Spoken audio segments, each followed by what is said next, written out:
করে রাখবেন ভবিষ্যতের জন্য। যে কষ্টগুলো কাউকে দিচ্ছেন, দুনিয়াতে তার পুরোটা না হলেও মিনিমাম 1/3 ভোগ তো করেই যেতে হবে আপনাকে। গোলাকার এই পৃথিবীতে আপনার দেয়া কষ্টগুলো ঘুরে ফিরে কিন্তু আপনার কাছেই একদিন না একদিন ফেরত আসবে।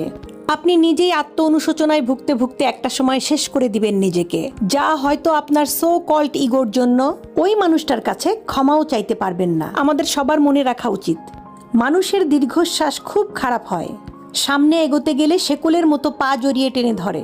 ভালো থাকুক আমাদের চারপাশের মানুষগুলো, ভালোবাসার মানুষ, ঘৃণার মানুষ, কাছের মানুষ, দূরের মানুষ, সবাই ভালো থাকুক।